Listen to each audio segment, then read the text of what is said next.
Alright, so I'm going to address the elephant in the room. It's been a very long time since I've had an episode of the vlog come out. And for once in my life, it's not my doing. I shot so much content. I have gigabytes worth of content, behind the scenes stuff, business building things, you name it, I shot it for like 3 months at the end of 2024. I even shot a dedicated scripted piece with a teleprompter on a book that I loved, and I was so passionate about getting the video out. Unfortunately, my previous editor drags me along, said I was getting things, yeah, and the next week. And unfortunately, it's all just gone. It's all out of date, apart from the dedicated video. And I just feel like I've wasted so much content and time. Then we had the Christmas holidays. I spent a lot of it with my family. Kind of didn't get back into the groove of things. And now 2025's hit. I have a new goal of like things I want to do content-wise, which is basically me being back here shooting stuff again. Not throwing my editor under the bus. A lot of you know who he is. He probably had a lot going on in his own personal life, but communication was poor. Now I know a lot of you could say like, why don't you just get Gameplan to do it? Get one of the Gameplan editors. We did have an editor edit a couple of my videos, like a couple of the vlogs, but unfortunately, I mean, a great headache is that at the moment we have too many clients and not enough editors. So we're at above capacity. So we're trying to find another editor at the moment, so then we can like shift things around. So there's no free spare time for me to like slot my vlog into someone's schedule. But that does mean I'm gonna be editing this. So give me a 5-star review on how this video is edited. But that's kind of like where I'm at with the vlog and where I'm at with my own content. I'm making it, I'm editing it, pedal to the metal for 2025. And thanks for your patience in between the 2 months since I last put out a piece of content. Now, a lot has changed over the last month. I think it's been exactly a month from recording this, since I last put my vlog out. And there has been so much change at Gameplan in general. So much has changed. We've added new clients to the board, to the pack, to the Wolfgang, to the, I don't know what you want to call it, to the elusive club. We added Flom, a CS streamer. We added Firstkiller, who is one of the best Rocket League professional players. We're actually starting out with him from scratch.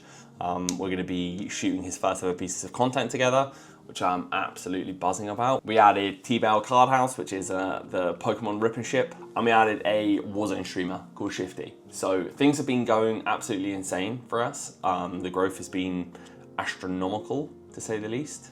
And with it, we've had to bring on a couple new hires. So first and foremost, we brought on Loop, graphics designer, cracked out of his mind. Used to work for NRG and was lucky enough to be able to pry him away from there. Shout out to Sesso for vouching hard for Loop and about what an amazing designer he is, and he was absolutely correct. He's joined us. He's going to be like our general graphics designer. He's working on a lot of like our client work, putting together pitch decks, and for us for like client outreach. I'll showcase a couple of bits of his work right now. But he's insane. He can turn stuff around in an instant. So we're pairing him up with Ryder, who's our other graphics designer.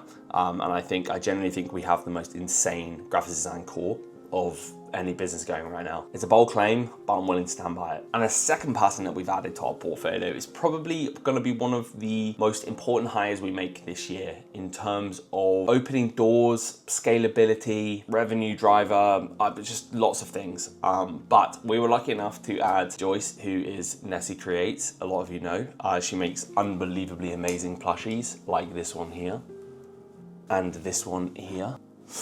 We've added her to the team as a content strategist. She's incredibly important to the future of Gameplan Media, and this role is going to become an incredibly vital one too for the future of for the business. So I'm very excited to add Loop and Joyce, or Nessie, however you want to call her, to the team. And yeah, 2025 is looking bright. Also, if you see some B-roll slotted in and you're kind of like, this feels like it was shot in 2024, Dunk looks a bit different, his office looks a little bit different, just allow it, fam, all right? I shot so much B-roll in 2024, which was unused. I'm gonna use some of it now, okay? Just allow it. How on earth do you pack to go to Japan for 30 days when 12 of those days you're working in an esports event and the other 18 you're traveling with family? I just don't even know where to begin.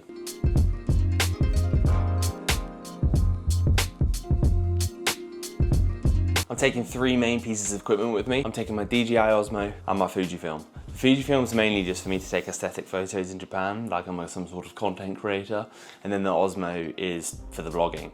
And then outside of that, I'm taking what I'm filming on right now, which is my Sony a7 IV.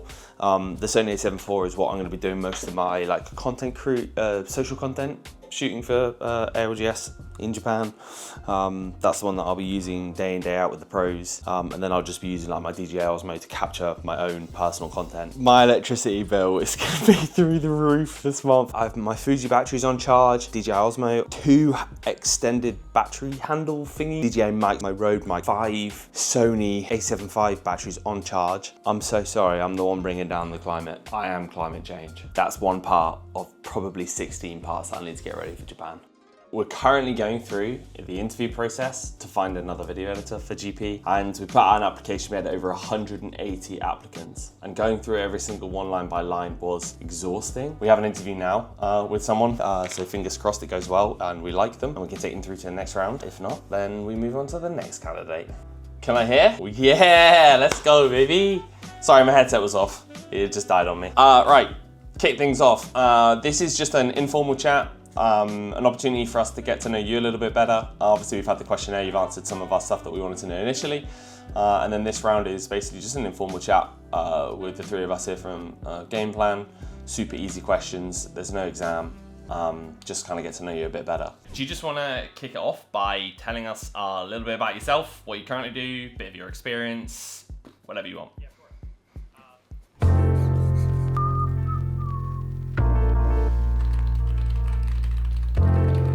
So I want to obviously show you as much as I can and talk about as much stuff as I can, like transparently, but I mean, we're working on some sick stuff right now and I really want to be able to tell you about it, but I can't.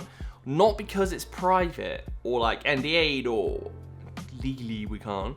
I just don't want to, because I don't want other people that might be watching this vlog to get some insider information to know what we're going after and what we're doing. But we built 2 pitch decks for 2 very, very, very exciting clients. One of them, I can't even talk about it, it's killing me. Yeah, anyway, big name in sports, so not gaming, but in sports. And then the other one is for another esport. And it's on my PC right behind me, just right behind there. I mean, the first person, the sports person, the deck's done, sent to, he's seen it and he loves it, surreal.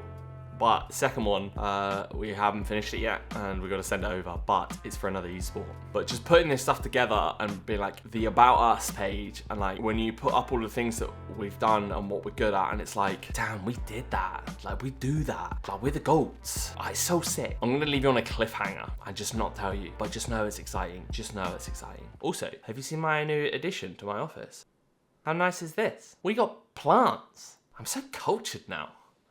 I'm such a new man. Anyway, back to work. Who knew that packing for a business trip and a personal trip after was going to be this stressful? But I feel like I've locked and loaded. So this is my camera bag. I use the Peak Design like everyday backpack, 30 liters. In the bottom here, I've got all my batteries. This is my DJI Osmo vlog camera. In here is going to be this is the camera I'm holding right now, just to keep it safe. And then everything up here, which basically opens up here, will just be kind of like everything I need for my flight: headphones, wallet, passport. In the back will be my laptop and my iPad, and then I got my tech bag, my tripod, my gloves, strap for my camera. This is the DJI Osmo Pro Action, my bobby. That will go in my with the DJI mics, and a pack of Pokemon cards. 151 Japanese. Basically all of that stuff that I've just listed is then hopefully going to go in my suitcase. Basically my theory is that if I lose my suitcase, I have my main things in my backpack, which is this camera to shoot short form and long form social content for ALGS, and my vlog camera for my stuff, and my Fujifilm to take photos. I think I can buy a tripod when I'm out there, I can buy DJI mics when I'm out there. I can't buy Pokemon cards, but I can because they're Japanese and I bought them in the UK to take to Japan when I could have bought them in Japan. Again, another story.